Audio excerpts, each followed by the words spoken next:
ਸਾਰਿਆਂ ਨੂੰ ਸ਼ੁਭਕਾਮਨਾਵਾਂ। ਅੱਜ ਦੀ ਵੀਡੀਓ ਵਿੱਚ ਤੁਸੀਂ 4 bit PIPO parallel input parallel output register ਦਾ ਨਿਰਮਾਣ ਅਤੇ ਟੈਸਟ ਕਰਨਾ ਸਿੱਖੋਗੇ। ਇਸ ਵੀਡੀਓ ਦੇ ਅੰਤ ਤੱਕ ਤੁਸੀਂ IC74LS95 ਦੀ ਵਰਤੋਂ ਕਰਕੇ 4 ਬਿਟ PIPO ਰਜਿਸਟਰ ਬਣਾਉਣ ਅਤੇ ਟੈਸਟ ਕਰਨ ਦੇ ਯੋਗ ਹੋਵੋਗੇ। ਆਓ ਇਸ ਪ੍ਰੈਕਟੀਕਲ ਨੂੰ ਕਰਨ ਲਈ ਲੋੜੀਂਦੇ ਸਾਰੇ ਉਪਕਰਨ ਅਤੇ ਸਮੱਗਰੀ ਨੂੰ ਇਕੱਠਾ ਕਰੀਏ। Digital trainer kit user manual ਦੇ ਨਾਲ, IC74LS95 ਡੇਟਾ ਸ਼ੀਟ ਨਾਲ, male to male jumper wire, magnifying lens.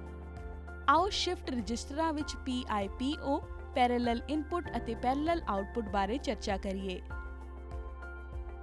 PIPO ਦਾ ਅਰਥ ਹੈ ਪੈਰਲਲ ਇਨ ਪੈਰਲਲ ਆਊਟ ਅਤੇ ਇਹ ਡਿਜੀਟਲ ਇਲੈਕਟ੍ਰੋਨਿਕਸ ਵਿੱਚ ਇੱਕ ਕਿਸਮ ਦੇ ਸ਼ਿਫਟ ਰਜਿਸਟਰ ਨੂੰ ਦਰਸਾਉਂਦਾ ਹੈ। PIPO ਸ਼ਿਫਟ ਰਜਿਸਟਰ ਵਿੱਚ ਡਾਟਾ ਪੈਰਲਲ ਰੂਪ ਵਿੱਚ ਸਾਰੇ ਬਿਟਾਂ ਇੱਕੋ ਸਮੇਂ ਦਰਜ ਕੀਤਾ ਜਾਂਦਾ ਹੈ ਅਤੇ ਡਾਟਾ ਦਾ ਪੂਰਾ ਸੈੱਟ ਆਉਟਪੁੱਟ ਤੇ ਪੈਰਲਲ ਰੂਪ ਵਿੱਚ ਉਪਲਬਧ ਹੁੰਦਾ ਹੈ। ਪੈਰਲਲ ਇਨ ਸਾਰੇ ਡਾਟਾ ਬਿਟਸ ਨੂੰ ਸ਼ਿਫਟ ਰਜਿਸਟਰ ਵਿੱਚ ਇੱਕੋ ਸਮੇਂ ਐਂਟਰ ਕੀਤਾ ਜਾਂਦਾ ਹੈ, ਆਮ ਤੌਰ ਤੇ ਕਲਾਕ ਸਿਗਨਲ ਦੇ ਰਾਈਜ਼ਿੰਗ ਜਾਂ ਫਾਲਿੰਗ ਐਜ ਤੇ। ਪੈਰਲਲ ਆਊਟ ਡਾਟਾ ਲੋਡ ਹੋਣ ਤੋਂ ਬਾਅਦ ਡਾਟਾ ਦਾ ਪੂਰਾ ਸੈੱਟ ਆਉਟਪੁੱਟ ਤੇ ਇੱਕੋ ਸਮੇਂ ਉਪਲਬਧ ਹੁੰਦਾ ਹੈ।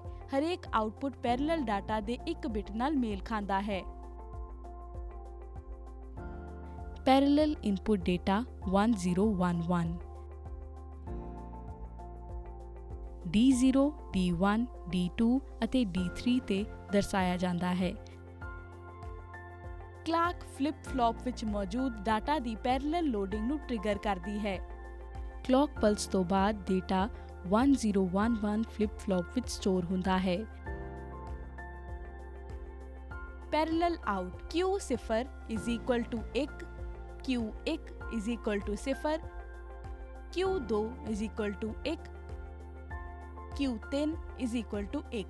PIPO ਸ਼ਿਫਟ ਰਜਿਸਟਰ ਦੀ ਵਰਤੋਂ ਉਦੋਂ ਕੀਤੀ ਜਾਂਦੀ ਹੈ ਜਦੋਂ ਡਾਟਾ ਦੇ ਇੱਕ ਸੈੱਟ ਨੂੰ ਪੈਰਲਲ ਰੂਪ ਵਿੱਚ ਲੋਡ ਕਰਨ ਦੀ ਲੋੜ ਹੁੰਦੀ ਹੈ ਅਤੇ ਇਸ ਨੂੰ ਬਿਨਾਂ ਕਿਸੇ ਸ਼ਿਫਟਿੰਗ ਆਪਰੇਸ਼ਨ ਦੇ ਆਉਟਪੁੱਟ ਤੇ ਉਪਲਬਧ ਕਰਾਉਣਾ ਹੁੰਦਾ ਹੈ। ਆਓ IC74LS95 ਬਾਰੇ ਚਰਚਾ ਕਰੀਏ, ਜੋ ਕਿ 14 ਪਿਨ ਡੂਅਲ ਇਨਲਾਈਨ ਪੈਕੇਜ ਦੇ ਰੂਪ ਵਿੱਚ ਉਪਲਬਧ ਹੈ। IC74LS95 ਪੈਰਲਲ ਲੋਡ ਸਮਰੱਥਾ ਵਾਲਾ 4 bit parallel access shift register ਹੈ। IC7495 ਦੇ ਪਿਨ 7 ਅਤੇ 14 ਗਰਾਊਂਡ ਨੈਗੇਟਿਵ ਅਤੇ +5 ਵੋਲਟ ਸਪਲਾਈ ਲਈ ਅਲਾਟ ਕੀਤੇ ਜਾਂਦੇ ਹਨ। ਪਿਨ 2, 3, 4 ਅਤੇ 5 A, B, C ਅਤੇ D 4 ਬਿਟ ਪੈਰਲਲ ਇਨਪੁਟਸ ਹਨ।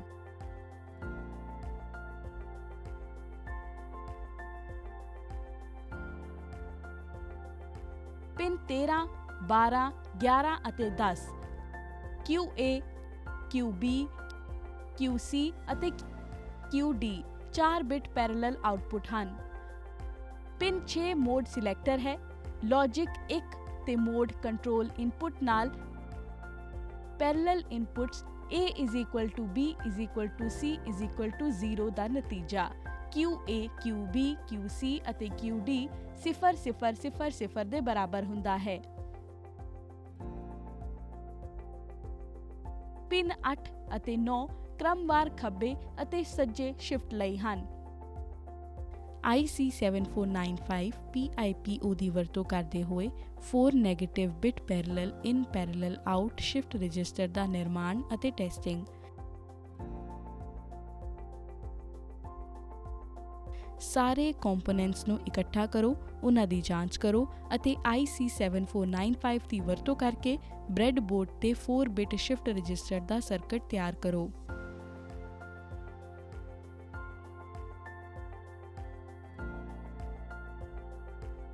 ਇੱਕ ਮੈਗਨੀਫਾਇੰਗ ਲੈਂਸ ਦੀ ਵਰਤੋਂ ਕਰਕੇ IC ਤੇ ਮੌਜੂਦ IC74LS95 ਦੀ ਪਛਾਣ ਕਰੋ। ਯਕੀਨੀ ਬਣਾਓ ਕਿ IC ਸਹੀ ਢੰਗ ਨਾਲ ਰੱਖਿਆ ਗਿਆ ਹੈ ਅਤੇ ਪਿਨ ਇੱਕ ਸਹੀ ਸਥਿਤੀ ਵਿੱਚ ਹੈ। ਡਿਜੀਟਲ ਟ੍ਰੇਨਰ ਕਿਟ ਵਿੱਚ ਬ੍ਰੈਡਬੋਰਡ IC ਹੌਲੀ-ਹੌਲੀ ਪਾਓ।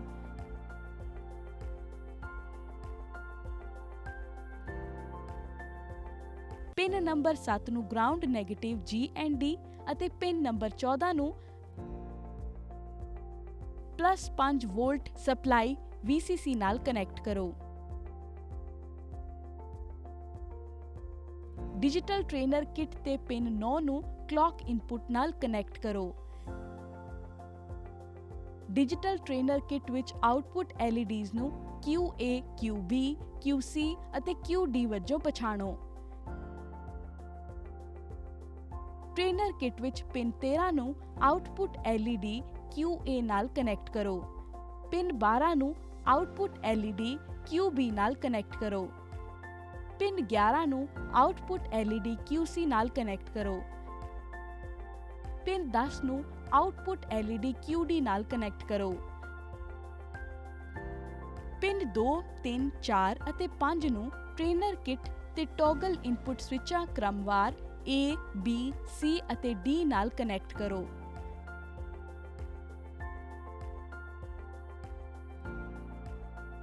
ਪਿਨ 6 ਮੋਡ ਸਿਲੈਕਟਰ ਨੂੰ ਇਨਪੁੱਟ ਟੌਗਲ ਸਵਿਚ ਨਾਲ ਕਨੈਕਟ ਕਰੋ। IC7495 ਦੀ positive 5 volt DC power supply ਨੂੰ ਔਨ ਕਰੋ। ਟੌਗਲ ਸਵਿਚ ਦੁਆਰਾ ਮੋਡ ਕੰਟਰੋਲ ਇਨਪੁੱਟ ਤੇ ਲੌਜਿਕ 1 ਅਪਲਾਈ ਕਰੋ। ਕਲੌਕ ਇਨਪੁੱਟ ਪਿਨ ਤੇ ਕਲੌਕ ਪਲਸ ਅਪਲਾਈ ਕਰੋ ਅਤੇ ਸਰਕਟ ਡਾਇਗਰਾਮ ਵਿੱਚ ਦਰਸਾਏ ਅਨੁਸਾਰ ਪੈਰੇਲਲ ਇਨਪੁੱਟ ਤੇ 4 ਬਿਟ ਡੇਟਾ ਇਨਪੁੱਟ ਅਪਲਾਈ ਕਰੋ। ਵੱਖ-ਵੱਖ ਪੈਰੇਲਲ ਇਨਪੁੱਟਸ ਅਪਲਾਈ ਕਰੋ ਅਤੇ ਟੇਬਲ ਵਿੱਚ ਕੋਰੈਸਪੋਂਡਿੰਗ ਆਉਟਪੁੱਟ ਲੌਜਿਕ ਲੈਵਲਸ ਦਰਜ ਕਰੋ। Input 0001, clock plus 1, output 0001, input 0010, clock pulse 2, output 0010, input 0011, clock pulse 3, output 0011, input 0100, clock pulse 4, output 0100, input 0101, clock pulse 5, output 0101, input 0110, clock pulse 6, output 0110, input 0111, clock pulse 7, output 0111, input 1000, clock pulse 8, output 1000, input 1001, clock pulse 9, output 1001, input 1010, clock pulse 10, output 1010, input 1011, clock pulse 11, output 1011, input 1100, clock pulse 12, output 1100, input 1101,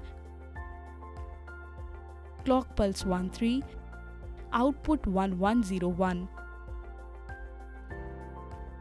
input 1110, clock pulse 14, output 1110, input 1111, clock pulse 15, output 1111,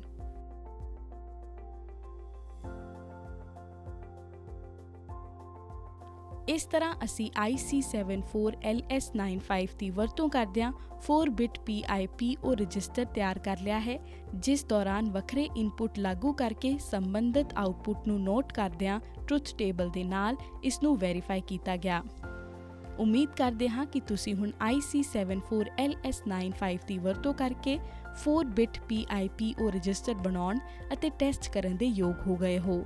ਇਸ ਦੇ ਨਾਲ 4-bit PIPO parallel input parallel output register ਦੇ ਨਿਰਮਾਣ ਅਤੇ testing ਬਾਰੇ ਇਹ session ਖਤਮ ਹੁੰਦਾ ਹੈ। ਧੰਨਵਾਦ।